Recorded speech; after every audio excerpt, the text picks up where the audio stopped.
आए दिन हम लोग ये देखते रहते हैं कि किसी न किसी के साथ फ्रॉड हुआ है। टीवी पे भी हम लोग देखते हैं कि किसी के साथ फ्रॉड हो गया, किसी का पैसा चला गया। और बहुत बार हम लोग व्हाट्सएप पे भी मैसेजेस देखते हैं ऐसे कि आपकी लॉटरी खुल गई है, या आप कोई लिंक क्लिक करिए तो आपको पैसा मिलेगा या कुछ फ्री में मिलेगा। इस लालच में आके हम लोग वो लिंक क्लिक कर देते हैं और उस तरीके से हमारे साथ फ्रॉड हो जाता है। तो आज हम इसी के बारे में बात करेंगे कि फाइनेंशियल फ्रॉड कैसे होता है, और अगर आपके साथ फ्रॉड हुआ है तो आप क्या एक्शन ले सकते हैं और कैसे आपको मदद मिल सकती है, कहाँ से मदद मिल सकती है और कितना टाइम लगता है उस मदद मिलने में। अधिकतर यही देखा गया है कि जो भी फ्रॉड होते हैं वो आपकी अपनी खुद की मूर्खता से होते हैं।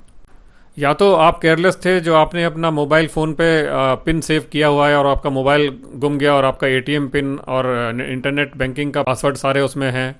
तो एक तो ये केयरलेसनेस होती है। दूसरी आपकी मूर्खता, कि अगर आपसे कोई आपका इंटरनेट बैंकिंग का पासवर्ड पूछता है तो आप उसको बता देते हैं। अगर कोई आपके क्रेडिट कार्ड का सीवीवी नंबर पूछता है या कोई भी अहम जानकारी पूछता है वो आप बता देते हैं। और उसके बाद आपकी इग्नोरेंस, कैसे लोगों को मूर्ख बनाया जा रहा है, तो आपको मूर्ख बनाना बहुत आसान होगा। और सबसे बड़ी चीज़ कि आपका लालच। आपको अगर फ्री में कुछ भी मिलता है तो आप बड़े खुश हो जाते हैं, और आपके अंदर ये लालच है कि बिना किसी मेहनत के मुझे पैसा मिल जाए, बिना किसी मेहनत करे मुझे कुछ चीज़ मिल जाए, कुछ अवार्ड मिल जाए। तो अगर आपके अंदर इस तरीके की लालच है तो आपको बड़े आसानी से मूर्ख बनाया जाएगा। तो इन चीज़ों का आप ध्यान रखें कि जितने भी फ्रॉड होते हैं वो अपनी खुद की मूर्खता से होते हैं। आपको कोई दूसरा आदमी कभी भी आपके साथ फ्रॉड नहीं कर सकता, आपको मूर्ख नहीं बना सकता, जब तक आपके अंदर खुद ही कोई कमी नहीं है। अब देखते हैं कि बैंकिंग फ्रॉड कैसे होता है। ये एक रूल है कि बैंक कभी भी आपसे आपके क्रेडिट कार्ड का सीवीवी नंबर और पिन नहीं पूछेगा, आपसे कोई भी नेट बैंकिंग का पासवर्ड नहीं पूछेगा, आपसे एटीएम का पिन नहीं पूछेगा। अगर आपके पास किसी कॉलर का कॉल आता है और आपसे वो पूछता है ये सारी चीज़ें कि आप अपना नेट बैंकिंग पासवर्ड बता दीजिए, आपका सीवीवी नंबर क्रेडिट कार्ड का बता दीजिए, या पिन बता दीजिए, या एटीएम का आप पासवर्ड बता दीजिए, पिन बता दीजिए, तो आप सावधान हो जाएं, क्योंकि बैंक के पास कोई भी ऑथराइजेशन नहीं है कि इस तरीके की चीज़ें आपसे पूछ सके। आजकल हर किसी के पास व्हाट्सअप है, और व्हाट्सअप हम लोग बहुत सारा दिन यूज़ करते रहते हैं। कई बार हम लोग देखते हैं कि इस तरीके के फॉरवर्ड आते हैं जिसमें कुछ चीज़ का लालच दिया गया है। जैसे अभी आप जो स्क्रीन पे देख रहे हैं, इसमें यह बताया जा रहा है कि टाटा ग्रुप की 150th एनिवर्सरी सेलिब्रेशन हो रहा है, जिसमें फ्री में कार मिलेगी आपको, आप कार जीत सकते हैं अगर आप इस लिंक पे क्लिक करें तो। अब आप ये लिंक देखिए, इसमें कहीं पे भी टाटा का नाम नहीं है। इसका मतलब ये कोई फ्रॉड लिंक है, ये टाटा कंपनी से इसका कोई लेना देना नहीं है। लेकिन हम लोग ये सब इग्नोर कर देते हैं, क्योंकि हमारे अंदर लालच है कि हमको तो फ्री में कार मिलेगी, चलो फ्री में पार्टिसिपेट करके कार जीत लो। अगर हम इस तरीके का लिंक क्लिक करते हैं तो होता है क्या है कि हमारे फ़ोन के अंदर एक सॉफ्टवेयर प्लांट किया जाता है जो आपके सारे की के स्ट्रोक्स नोट करता है। जैसे आपका पासवर्ड हो गया या आपका ईमेल पासवर्ड हो गया, जो भी आपकी सेंसिटिव इन्फॉर्मेशन है, जो भी आपका डेटा है, वो आपके फ़ोन से चोरी किया जा सकता है। तो इसके लिए ऐसी कोई भी लिंक क्लिक मत करें जिसके बारे में आपको जानकारी नहीं है। ऐसी चीज़ों से काफ़ी दूर रहें। बहुत बार हमको ईमेल आता है कि आपने लॉटरी जीत ली है, या कोई व्यक्ति ये बोलता है कि हमारा ग्रैंडफादर मर गया है और करोड़ों रुपए की दौलत छोड़ गया है, और वो ईमेल आपको एड्रेस करता है कि मैं ये पैसा आपको देना चाहता हूँ, तो हमको कांटेक्ट करिए। और जब आप उसको कांटेक्ट करेंगे तो वो आपके बैंक डिटेल्स मांगेगा, कहेगा कि इसमें आपको डॉलर ट्रांसफ़र करने हैं, तो आपके सारे बैंक डिटेल ले लेगा और आप लालच में ये सारी चीज़ें बता देंगे। और कभी कभी तो ये लोग आपको बोलेंगे कि आपका जो पैसा हम देना चाह रहे हैं उसको आपकी कंट्री में पहुंचाने के लिए हमको उसमें कस्टम्स देना पड़ेगा, या कोई ड्यूटी देना पड़ेगा, या कोई टैक्स देना पड़ेगा, तो आप 3-4 लाख रुपए आप हमारे अकाउंट में जमा कर दीजिए, ताकि हम ये प्रोसेस करके जल्दी से जल्दी आपके अकाउंट में ट्रांसफ़र कर दें। हमने देखा है कि भारत में इतने मूर्ख हैं कई लोग कि ये ऐसा कर देते हैं और 2.5-3 लाख रुपए उनके अकाउंट में जमा कर देते हैं, इस लालच में कि हमको फ्री में हज़ारों डॉलर मिल रहा है। तो ऐसा कभी मत करें, कभी आपके पास डॉलर नहीं आएगा और आपका पैसा ये लोग और लेकर के बैठ जाएंगे, और उसके बाद आप कंप्लेंट करते रहिए, कुछ भी नहीं होने वाला है। तो ऐसी चीज़ों से आप सावधान रहें। ऐसे ही ऑनलाइन लॉटरी फ्रॉड होता है।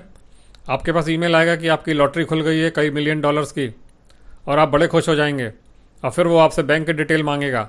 उसके बाद बोलेगा कि आप 2-4 लाख रुपए आप जमा कर दीजिए हमारे अकाउंट में, ये प्रोसेसिंग फ़ीस है और टैक्स का अमाउंट है और कस्टम ड्यूटी, दुनिया भर की चीज़ें बहाना बनाएगा, और आपसे वो 3-4 लाख रुपए ले लेगा। अगर कभी भी इस तरीके का ईमेल आपके पास आता है तो आप सावधान हो जाइए, कभी भी ऐसे ईमेल को रिप्लाई भी मत करिए। अगर आपके साथ कभी फ्रॉड हुआ है तो आप एक हेल्पलाइन नंबर नोट कर लीजिए, 155260। ये इंडिया की होम मिनिस्ट्री ने नंबर स्टार्ट किया था अप्रैल 2021 में, और ये हेल्पलाइन है फाइनेंशियल फ्रॉड्स के जो विक्टिम्स हैं उनको हेल्प करने के लिए। तो कभी भी आपके साथ कोई फाइनेंशियल फ्रॉड होता है या साइबर फ्रॉड होता है, तो आपको जैसे ही जानकारी होती है कि आपके साथ फ्रॉड हुआ है तो आप बिल्कुल टाइम वेस्ट मत करें, इमीडिएटली 155260 को कॉल लगाएं और उनसे हेल्प ले लें। अब देखते हैं कि जब आप 155260 को कॉल करते हैं तो होता क्या है। होता यह है कि जैसे ही आप इसमें कंप्लेंट करते हैं तो जो भी एक्शन है वो रियल टाइम में एक्शन होता है। जो भी मनी ट्रेल थी जहां आपने पैसा दिया था, उस मनी ट्रेल को इमीडिएटली फॉलो किया जाता है कि वो कहां पे है, और लेटेस्ट स्टेज पे जहां ये चेन मिली वहां इसको स्टॉप कर दिया जाता है और आगे इसका प्रोसेस ख़त्म कर दिया जाता है, और ये जो पैसा है वो आपको वापस कर दिया जाएगा। अब देखते हैं कि 155260 को जब आप कॉल लगाते हैं तो कैसे आपकी कंप्लेंट को हैंडल किया जाता है। इसमें 8 स्टेजेस होती हैं। पहली स्टेज पे तो आप जो है ऑपरेटर को कांटेक्ट करेंगे 155260 नंबर पे। वो जो ऑपरेटर है वो आपके फ्रॉड ट्रांजैक्शंस की जानकारी लेगी और आपसे जो है पर्सनल इन्फॉर्मेशन भी मांगी जाएगी, और ये सब जानकारी लेने के बाद जो citizen financial cyber fraud reporting and management system है उसमें ये जानकारी फीड की जाएगी और एक टिकट को जनरेट किया जाएगा। इसके बाद तीसरे स्टेप में ये जो टिकट रेज किया गया है ये इमीडिएटली सारे बैंक, वैलेट मर्चेंट्स और जितने भी ट्रांजैक्शन की चेन में जो लोग कनेक्टेड होते हैं उनको ये जानकारी भेज दी जाएगी। और स्टेप 4 में जो भी टिकट रेज किया गया है वो जो कॉलर है, जो विक्टिम है या जिसने फ़ोन किया है 155260, उसको एसएमएस द्वारा ये एक्नॉलेजमेंट मिल जाएगा कि इसका टिकट नंबर क्या है, और उसको ये बताया भी जाएगा कि अब आपको जो है national cyber crime reporting portal पे ऑनलाइन फॉर्म है उसको भरना है, और ये 24 घंटे के अंदर आपको ये कंप्लेंट रिपोर्ट करना पड़ेगा national cyber crime reporting portal पे, जिसका वेबसाइट एड्रेस यहाँ स्क्रीन पे दिया जा रहा है, cybercrime.gov.in। स्टेप 5 में जितने भी बैंक्स हैं उनको ये जो टिकट रेज किया गया है ये उनको डैशबोर्ड में दिखने लगेगा, और सबसे पहले वो अपने बैंक में चेक करेंगे कि ये जो पैसा वो अभी उनके बैंक में है कि बाहर निकल चुका है। अगर ये पैसा उनके बैंक में अभी भी है और आगे ट्रांसफ़र नहीं हुआ है तो ये पैसा इमीडिएटली ये स्टॉप कर देंगे और इसको विक्टिम के पास वापस भेज देंगे।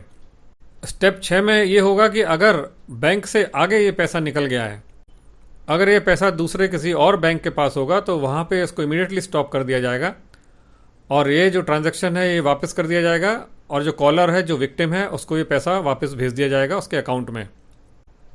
अगर ये पैसा दूसरे बैंक से भी आगे निकल गया है तो स्टेप 7 में ये सारा प्रोसेस रिपीट किया जाएगा और भी बाकी बैंक्स जहाँ जहाँ ये पैसा जा रहा है उनको इन्वॉल्व किया जाएगा, और ये चेन जो है ये तोड़ने की कोशिश की जाएगी, और कुछ ही समय में जो ये ट्रांसफ़र है वापस हो जाएगा विक्टिम के अकाउंट में, और विक्टिम को उसका पैसा मिल जाएगा 8वें स्टेप में।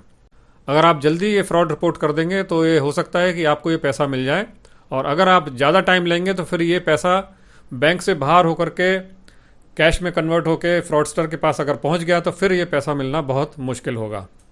ये जो रिपोर्टिंग प्लेटफॉर्म है ये साइबर क्राइम कोऑर्डिनेशन सेंटर ने चालू किया था, जो कि मिनिस्ट्री ऑफ होम अफेयर्स के अंदर आता है। इसमें रिजर्व बैंक ऑफ इंडिया भी पार्टिसिपेट करता है, और जितने भी दूसरे बैंक्स हैं और जो पेमेंट बैंक्स हैं, वैलेट्स हैं और ऑनलाइन मर्चेंट्स हैं, ये सारे इसके दायरे में आते हैं।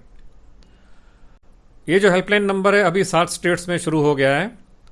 छत्तीसगढ़, दिल्ली, मध्य प्रदेश, राजस्थान, तेलंगाना, उत्तराखंड और उत्तर प्रदेश में ये शुरू हो चुका है। बाकी स्टेट्स में भी ये धीरे धीरे पहुंच जाएगा। और अगर आपके साथ कभी फ्रॉड होता है तो आप इस सेवा का उपयोग ज़रूर करिए। धन्यवाद।